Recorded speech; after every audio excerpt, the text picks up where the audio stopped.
নমস্কার বন্ধুরা, lifestyle soul চ্যানেলে আপনাদের স্বাগত জানাই। আবারও নিয়ে চলে এলাম আপনাদের কাছে একটা নতুন ভিডিও। কফিটা সাধারণত আমরা শীতকালে খুব খেয়েই থাকি, কিন্তু গরমে তেমনটা খাওয়া হয় না।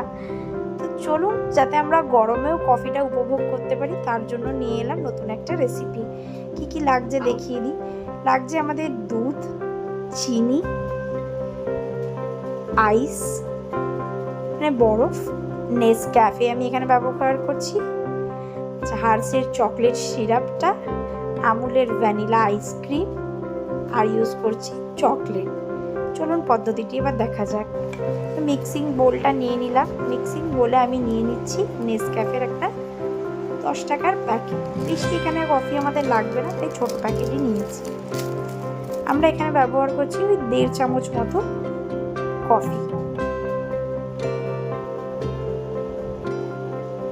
তাতে আমি চিনির পরিমাণটা দিয়ে দিচ্ছি 2 চামচ মতো। আপনারা আপনাদের পরিমাণ মতোই নেবেন।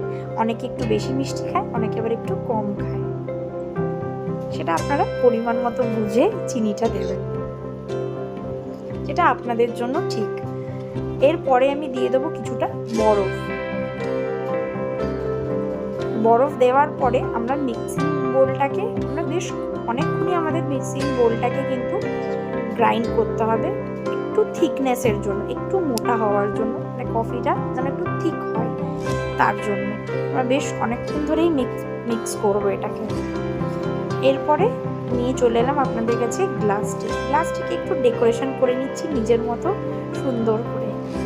এটা করতে কিন্তু তেমন খুব একটা বেশি সময় লাগে না, একদম খানিকক্ষণ সময়। গ্লাসটা ডেকোরেশন হয়ে গেলে তার মধ্যে আমরা দিয়ে নিচ্ছি কিছুটা আইস কিউবস।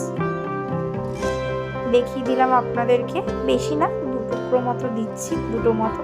আর এখানে যে আমরা দুধটা ব্যবহার করছি, এটা কিন্তু গরম নয়, ঠান্ডা। আপনারা দুধটা জাল দিয়ে ফ্রিজে রেখে দিতে পারেন, সকাল যখন ইচ্ছা তারপরে আপনারা দুধটা ইউজ করতে পারেন। এরপর নিয়ে চলে এলাম যেটা কফি, সুগার আর আইস কিউবটা আমরা মিক্স করেছিলাম কফি চিনিটা, সেটা আমরা নিয়ে চলে এলাম।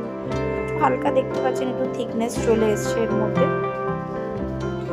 এবার এটা আমরা ওই ঠান্ডা দুধটা মধ্যে ঢেলে দেবো গ্লাসে ভালো করে। এর ওপরে যে হালকা ফেনাটা রয়েছে সেটা আমরা এখানে ইউজ করছি, কেন এটা আমাদের গার্নিশিং এর জন্য কিন্তু খুব সুন্দর দেখাবে, তাই জন্য।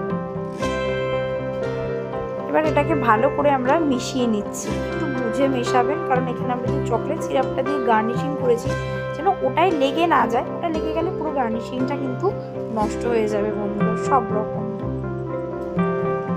ভালো করে এটা মেশানো হয়ে গেলে দেখুন এটার লুকটা একদম অন্যরকম, খুব সুন্দর কিন্তু দেখাচ্ছে। তখন গ্লাসটা ফাঁকা ছিল, তখন একটু অন্যরকম দেখাচ্ছিল, কিন্তু গ্লাসটা ভর্তি হয়ে যাওয়ার পরে কিন্তু একদম অন্যরকম দেখাচ্ছে, খুব সুন্দর দেখাচ্ছে। এখানেই প্রায় আমাদের কফিটা কিন্তু কোল্ড কফিটা তৈরি। এবার আমরা দিয়ে নিচ্ছি ভ্যানিলা আইসক্রিম, তারপরে দিয়ে নিচ্ছি চকলেট সিরাপ। এগুলো আমরা গার্নিশিং করে দিচ্ছি খুব সুন্দর করে। এরপর আমরা দিয়ে নেব আমাদের চকলেটটা, তাহলেই আমাদের এই সুন্দর কোল্ড কফিটি তৈরি হয়ে গেল বন্ধুরা। তো কেমন লাগলো বন্ধুরা, ভিডিওটি এখানেই শেষ করছি। আবারও আপনাদের সাথে দেখা হবে একটা নতুন ভিডিও। আপনারা সকালে ভালো থাকবেন, সুস্থ থাকবেন।